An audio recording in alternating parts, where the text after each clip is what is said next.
Bonjour tout le monde, j'espère que vous allez bien, moi ça va super. Aujourd'hui on va se retrouver avec une vidéo achat du mois de mai, la partie 3, donc on y va.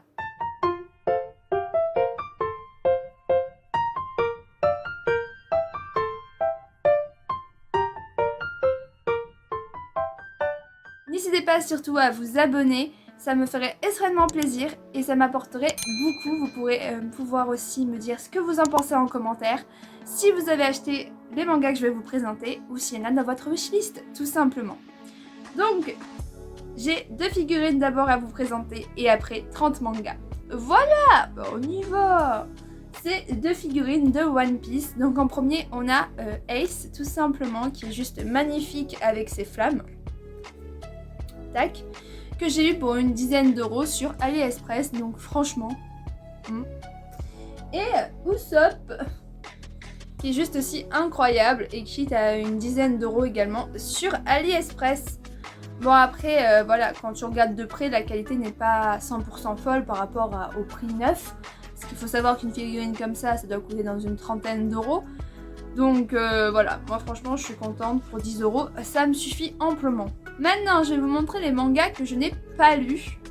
Donc en premier, une nouveauté, c'est Spy Family, voilà, le tome 4. Donc dans ce tome, je pense qu'on va parler de l'arrivée du chien, donc de l'adoption du chien. Et vu sa tête, ça va être extrêmement marrant. Tout simplement. Alors, l'histoire, pour faire un peu bref au niveau du sujet, si vous ne connaissez pas, c'est un shonen qui vient de chez Kurokawa, composé pour l'instant du coup de 4 tomes. C'est un manga un peu d'humour et d'espionnage, donc on va suivre une famille atypique dont le père est un espion qui s'appelle Twilight et il a pour mission de créer la famille parfaite pour infiltrer, voilà, tout ça, etc. Je n'en dis pas plus. Du coup, il va adopter une jeune fille, Anna, qui est télépathe, mais bien sûr, il ne le sait pas. Et du coup, elle va capter que son nouveau papa est un espion. Et il va du coup se marier avec une femme qui est une assassin. Voilà, c'est une tueuse à gages. Et clairement, c'est très marrant parce qu'on a Anna au milieu de tout ça qui doit réussir à rentrer dans une école de surdoués alors qu'elle est complètement idiote. Elle est télépathe, du coup elle comprend un petit peu toute la situation, du coup elle essaie de tout faire pour être aimée en retour. C'est assez marrant, donc là avec l'entrée du chien, ça va être vraiment du comique à 100%. Donc franchement, je conseille, mais grave, mais à 100% Spy Family. Ensuite, le tome 15 de Dr. Stone. J'ai fait un petit craquage sur la partie 1, voilà, donc n'hésitez pas à aller la voir. Et Dr. Stone, si vous ne connaissez pas l'histoire, c'est tout simplement un jeune garçon, Seiku, qui est un scientifique, voilà, c'est un lycéen, mais il a vraiment beaucoup de connaissances au niveau de la science. C'est un petit génie et il va essayer de sauver son monde qui a été pétrifié, donc tous les êtres humains ont été pétrifiés. Et au bout de 3700 ans, Seiku va être libéré voilà. Et il va se rendre compte que les autres, voilà, qu'il y a un moyen de les sauver et il va essayer de trouver un élixir pour les soigner. Et du coup, il va aussi créer le pays de la science. Et il va affronter des personnes qui vont essayer d'arrêter tout ça. Et on va le voir créer plein de choses, dont par exemple l'électricité, le téléphone, un miroir, tout ce qui est médicaments. Bref, c'est vraiment super bien, c'est un manga shonen qui mélange de l'humour et un peu de la science et c'est vraiment pas mal. En plus, les covers sont juste incroyables, donc je suis super contente, j'ai très hâte de le lire, mais petit bémol, le tome 16 sort en juillet, voilà. Ensuite, pour continuer une série, le tome 3 et 4 de Beastar. Comme toujours, les covers sont incroyables, voilà. L'histoire, si vous ne connaissez pas Beastar, tout simplement on va suivre un jeune loup qui va essayer de s'en sortir dans une société où les carnivores et les herbivores voilà, s'entremêlent. Il y a un petit peu en fait de racisme, on va dire, dans cette série par rapport à la différence entre être un herbivore et un carnivore. Donc on va suivre un petit peu tout ça parce que notre jeune loup est un carnivore, donc pour lui c'est plus compliqué. Et en fait, il est dans un lycée, dans un club de théâtre, et on va se rendre compte qu'il y a eu un meurtre, un herbivore est mort. Donc bien sûr, toutes les spéculations vont envers les carnivores, parce que bien sûr, c'est eux qui bouffent de la viande. Donc tout le monde va, pas tout le monde, mais il y a plein de gens qui vont soupçonner notre jeune héros, je ne sais plus son nom, excusez-moi, ce jeune loup, que c'est plutôt lui le coupable, parce qu'il était ami avec le herbivore, etc., etc. Et on va suivre également une histoire d'amour avec notre jeune loup qui va s'atticher d'une jeune petite lapine. Mais cette lapine, la meuf c'est une prédatrice. C'est extrêmement marrant de voir qu'une herbivore peut être plus dangereuse, on va dire, en guillemets, qu'un carnivore. Et du coup c'est assez marrant. On voit plein de détails sur la société. Et ça me fait beaucoup penser à Zootopie, mais en version largement plus mûre et plus travaillée. N'hésitez pas, si ça vous intéresse, il y a également un animé sur Netflix. Moi personnellement, je ne l'ai pas vu parce que je n'arrive pas à m'y faire niveau graphiste et tout ça. Mais voilà, n'hésitez pas. Pour l'instant, il y a 16 tomes sortis en France. Et voilà, moi j'ai les 4 premiers, mais ne vous inquiétez pas, dans une autre partie, vous verrez un petit avancement de Beastar. Ensuite, nous avons The Quintessential Quintuplet. Voilà, j'ai les 3 premiers tomes avec des covers juste incroyables que j'ai acheté sur Vinted. Et la vendeuse n'a pas bien protégé, on va dire ça comme ça, hein. Elle n'a pas du tout protégé le colis. Elle a mis en fait un sac noir, en gros un sac poubelle, mais plus renforcé. Voilà. Et comme il pleuvait, il faisait pas beau, comme les transporteurs ne font pas du tout gaffe au colis, ben il y a eu une ouverture, ce qui fait que ici, voilà, clairement, on a tout ça, et ça touche aussi des pages. Voilà. Quand j'ai reçu, il y avait mon copain à côté, il fait mais c'est bon, calme-toi. Et moi j'étais là, non en fait, non du tout. Du coup, j'ai ouvert un litige, j'ai été remboursée, tant mieux, je suis contente. Mais je sais pas si je rachète un manga ou pas parce qu'il coûte quand même 7,20€, c'est quand même un coup, c'est pas rien. Donc voilà. Et comme j'ai vu l'animé sur Crunchyroll, j'ai vu 3-4 épisodes, ben j'ai un petit peu feuilleté vite fait et j'ai mis un marque-page à l'endroit où reprend l'histoire après ce que j'ai vu. Donc si vous connaissez pas ce manga, c'est l'histoire de notre jeune héros, le garçon qui est ici, qui est en fait pauvre et qui a plein de dettes. Son père roule sur les dettes et tout, donc le jeune garçon ne peut pas se permettre par exemple de prendre un vrai repas à la cantine. Par exemple, il va demander un repas et il va dire enlevez-moi la viande, donnez-moi juste le riz, par exemple. Ça c'est assez drôle. Et on va le voir aller à la cantine, du coup prendre son repas et s'asseoir. Mais le problème c'est qu'il tombe sur une jeune fille ici qui veut s'asseoir au même endroit. Donc du coup les deux ils se retrouvent au même endroit tête à tête. Et le mec se rend compte que la fille en face de lui est extrêmement riche parce qu'elle a pris que des choses super chères. Parce que leur système de cantine à eux, c'est tu payes ton repas directement là-bas et tout. C'est pas comme chez nous en France, tu vois.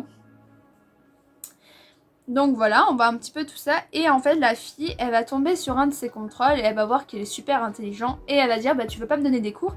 Et le mec lui fout un gros nom. Mais juste après, monsieur réalise qu'en fait, il doit travailler en tant que professeur pour cette jeune fille. Et il va essayer de faire en sorte que la fille l'accepte. Et le bémol de la situation, c'est qu'il découvre qu'en fait, il ne doit pas donner des cours à une, mais à 5 filles. Et qu'elles sont toutes sœurs. Et qu'elles ont tout un tempérament très différent et qu'elles ne veulent pas suivre les cours. Du coup, c'est assez marrant. Donc on va vraiment suivre un petit peu tout ça. Et en fait, j'ai voulu le faire en manga parce qu'à la fin du manga, il va se marier avec l'une des 5. Et moi je veux que ce soit elle parce qu'elle est ma préférée tout simplement. Donc affaire à suivre, voilà. Mais j'ai hâte de lire ces mangas et il faut savoir que j'ai peut-être commandé la suite, vous verrez. Suivez les autres parties. Ensuite, Vampire Knight Mémoire, voilà le tome 1, le tome 2 et le tome 4. Pourquoi le tome 4? Parce que je me suis trompée sur ma commande Amazon. J'ai mis le 4 au lieu du 3. En fait non, j'étais sûre d'avoir pris le 3 et quand j'ai regardé en vérifiant ma commande, j'ai fait ah ben non en fait j'ai pas mis le 3. Ah ah. Donc la cover du 4 est juste incroyable, le 2 et le 1. Donc c'est la suite oui c'est la suite de Vampire Knight. Juste que en fait ça va être revu dans le passé. En gros.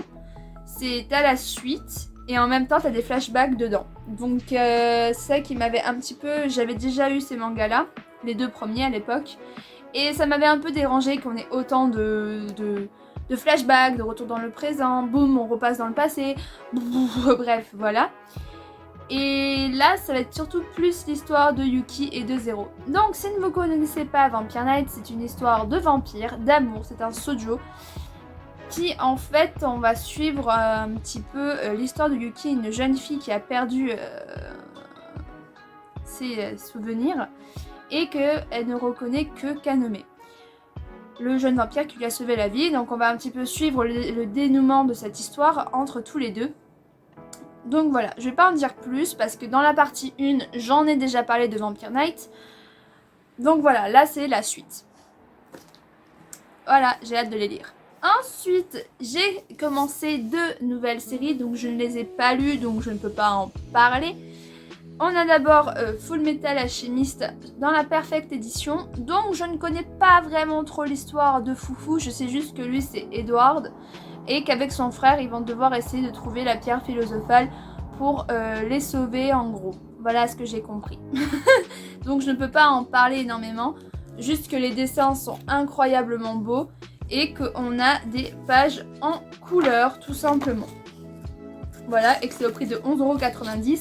Donc c'est assez cher. Et quand j'aurai lu, je n'hésiterai pas à vous dire mon petit point de vue là-dessus et savoir si je continue ou pas. Et une autre série, c'est Kingdom. J'ai acheté les 2 premiers tomes.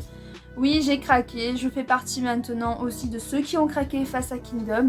Mais excusez-moi, quand tu vois des covers juste incroyables et que tu vois des dessins qui sont vraiment super beaux, franchement, j'aime beaucoup le dessin. Et que l'histoire, ça a l'air quand même d'être une histoire qui bouge, une histoire qui donne envie, tout ça, etc. Et j'aime bien, moi, tout ce qui est historique. Je n'ai pas encore de manga dans ce style-là et j'ai envie d'en trouver des intéressants. Au niveau des guerres de Chine et tout, de l'histoire et de la guerre. Moi, j'aime, voilà, tout simplement. Je sais pas si c'est un seinen, je ne sais pas du tout, c'est pas écrit sur la tranche. Mais c'est... voilà, ça a l'air d'être une petite pépite. Là, l'écriture, en plus, elle est en relief. J'ai vraiment hâte. Juste ce qui me fait peur, c'est que c'est en 60 tomes. Donc, si j'accroche vraiment pas, je ne continuerai pas le manga, tout simplement. Parce que, tout simplement, 60 tomes, ça prend de la place, ça fait un coup. Donc, voilà. J'ai hâte de voir si je vais être déçue ou non. Mais je pense pas être déçue. Maintenant, on va pouvoir passer au manga que j'ai lu. En premier, pas une déception, mais une mini déception avec La Petite Fesseuse, je ne sais pas dire, de livres, qui est en 7 tomes. Je les ai achetés sur Vinted pour 30 €. Ça vient de chez Ototo, donc c'est mon seul manga de cette maison d'édition. Les covers par contre sont juste incroyables. Il y a un animé sur Crunchyroll. C'est de là que j'ai découvert l'histoire et tout, et que ça m'a donné envie d'acheter le manga. Mais la fin, en fait j'aime bien l'histoire, j'aime bien tout, mais la fin, je la trouve tellement nulle. Pour moi, en fait, la fin, ce n'est pas une fin. Si vous ne connaissez pas La Fesseuse de Petit Livre, La Petite Fesseuse de Livre, excusez-moi, c'est l'histoire d'une jeune fille qui va se faire réincarner. En fait, c'est d'un isekai, on va dire en quelque sorte. Une jeune fille qui va mourir entourée de livres, c'est une libraire, et elle va se retrouver dans ce nouveau monde, dans le corps d'une petite fille. Et une petite fille qui est malade, voilà, elle a la dévoreuse. C'est une maladie où dès qu'elle est en colère ou stressée, pas bien et tout, et bien elle a l'impression que son cœur se fait ronger. Et du coup ça donne une forte fièvre et elle reste alitée pendant plusieurs jours. Et plus elle a des crises fortes, plus elle risque de mourir. Et ça c'est quand tu as une forte puissance de magie en toi. Et du coup pour être guérie de cette maladie, il faut être riche et posséder plusieurs objets enchantés, etc., etc. Mais notre petite héroïne a une famille de pauvres, donc du coup c'est compliqué pour elle. Mais on va voir qu'elle essaie de s'en sortir et tout. Et elle adore les livres. Or, petit bémol de ce monde, c'est que les livres, c'est que pour les richousses. Voilà, le papier ça coûte cher, l'encre ça coûte cher, etc., etc. Donc du coup, elle va devenir une sorte de marchande et elle va inventer des choses. Donc inventer des broches, inventer du papier, tout.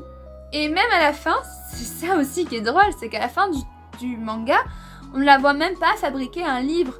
Elle est juste au moment où elle fabrique du papier, qu'elle a même pas d'encre, rien. Je sais pas si le mangaka n'a eu marre de ce manga ou que les maisons d'édition l'ont forcé à arrêter le manga et de bâcler la fin, mais c'est pas fou quoi. La fin n'est pas folle. Dans le dernier, la fin, ça finit clairement. La meuf, elle a donné des recettes au niveau des recettes pour manger, les gâteaux et tout par exemple, les cakes et tout ça. Elle a donné ça comme recette.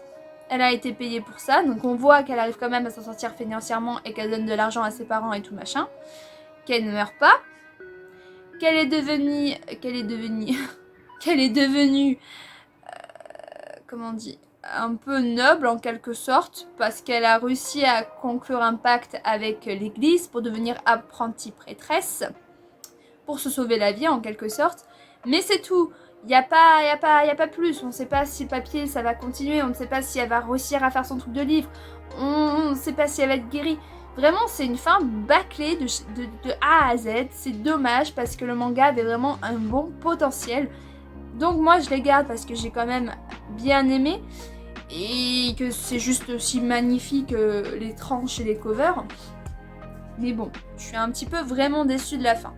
Ensuite, les 3 premiers tomes de Tales of Wedding Rings de chez Kana. Et c'est un big Kana en plus. Franchement, je suis désolée. Mais, niveau comment on dit, niveau prononciation anglaise, 0 pointé pour Bibi. Ça, c'est clair de A à Z. Alors, en tout, il y a combien de tomes? Pour l'instant, il y a 9 tomes sortis. Moi, j'ai commandé le tome 4, le 5 et le 6. J'ai kiffé les 3 premiers tomes. Juste, j'en ai marre de la polygamie, ou je ne sais plus comment on dit, je crois que c'est ça, être polygame. J'en ai assez. J'en ai assez. Pourquoi dans les isekai, il y en a forcément presque chaque fois? Arrêtez un petit peu, je sais pas ce que vous avez les japonais, coréens, machin, tout chouette là, je sais pas si vous avez dans votre tête à vouloir faire ça tout le temps. À un moment donné, ça saoule. L'histoire elle est bien. Pourquoi rajouter du fanservice? Pourquoi rajouter... Encore le fanservice ça passe, mais là c'est plus dans du ecchi et ça devient un petit peu énervant parce que ça fait déjà 2-3 œuvres que j'ai lues où il y a ça dedans. Bref, l'histoire... c'est qu'on va suivre un jeune garçon qui va rencontrer une fille qui vient d'un autre monde. Il va voir un peu une scène où la meuf sort d'Avortex. Et là, ils étaient petits. Et la fille va dire, chut, garde ça pour toi, oublie, ou je ne sais quoi, machin et tout. Et du coup, les deux vont devenir amis, ils sont amis et tout, etc. Amis d'enfance. Et un jour, elle lui fait limite comprendre qu'elle doit partir. Et il va du coup l'intercepter avant qu'elle rentre dans l'autre vortex.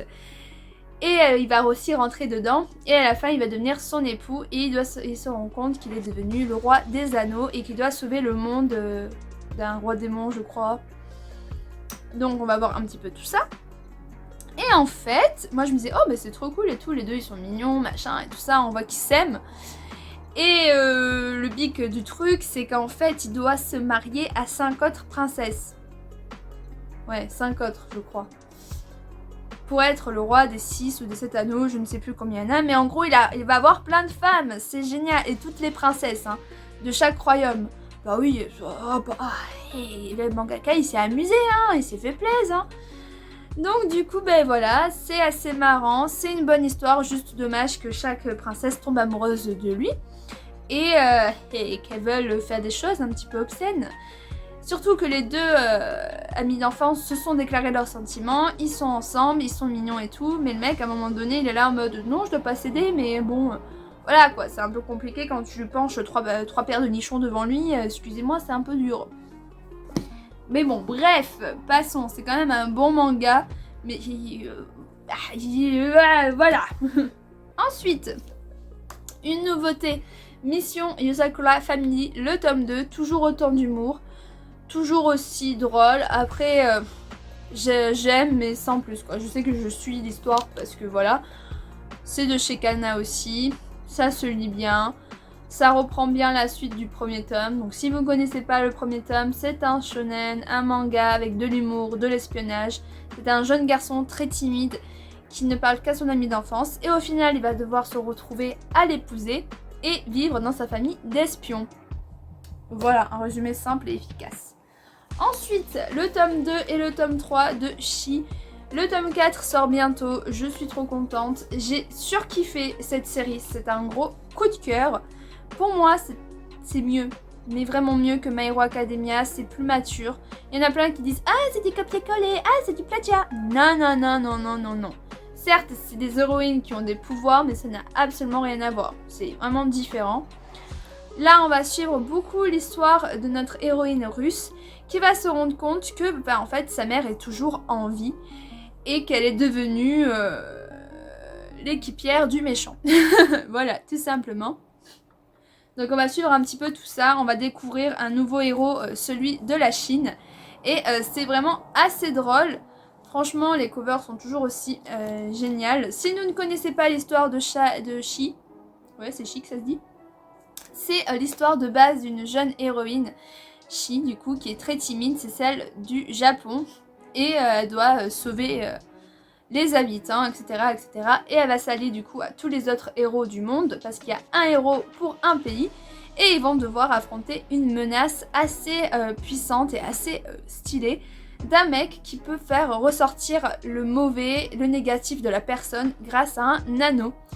Donc on va suivre un petit peu tout ça, et j'ai hâte d'avoir la suite pour savoir comment la mère est venue, la mère de l'héroïne de Russe est venue à s'allier aux méchants. Et même comment elle est censée rester en vie parce qu'elle était censée être morte. Donc bon. Et pour finir, une petite série en 4 tomes finie de Glénat qui est un petit shoujo. Voilà, c'est The Earl and the Fairy. Et je suis contente de les avoir achetés. Voilà. Tout simplement, les covers sont quand même incroyablement magnifiques. Mais je suis déçue. J'ai vu l'animé il y a très longtemps, j'avais kiffé l'animé. Le manga est largement différent de l'animé. Déjà, le perso que je surkiffais, mon perso préféré de l'animé, n'est pas dans le manga. Donc ça, c'est déjà un petit peu, tu vois, genre... Donc ça m'a un petit peu refroidi. Mais sinon, les dessins sont juste incroyables. J'aime beaucoup les dessins. Hop. Mais par contre, la fin aussi pour moi est un petit flop. J'ai préféré la fin de l'animé que du manga. Si vous ne connaissez pas, allez regarder l'animé. Je conseille clairement plus l'animé que le manga. Moi je l'ai acheté parce que je trouvais que c'était magnifique et que c'est qu'en 4 tomes. Mais sinon, l'histoire, en fait, on va suivre notre jeune héroïne qui est une docteure en féerie, donc spécialement pour les fées, c'est la seule qui peut les voir. Et elle va devoir s'allier à un conte pour l'aider à retrouver la noble épée qui lui permet d'être reconnu en tant que le roi du pays des fées. Voilà, de base c'est ça. En 2 tomes, ils ont réussi l'intrigue, ils ont réussi à tout faire. Du coup, le mec est vraiment déclaré comme tel. Il va faire de la meuf son docteur personnel en féerie. Et on va les suivre un petit peu dans d'autres petites aventures. Et voilà.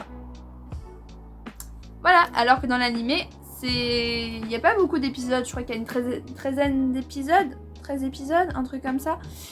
Et il y a quand même plus de péripéties. Mais là, franchement, j'étais un petit peu déçue. Après, je les garde évidemment parce que voilà. Mais je suis restée sur ma faim et il n'y avait pas mon perso préféré. Bref, j'espère que cette vidéo vous aura plu. Moi, je vous laisse et je vous dis à la prochaine pour une partie 4. Voilà, bye!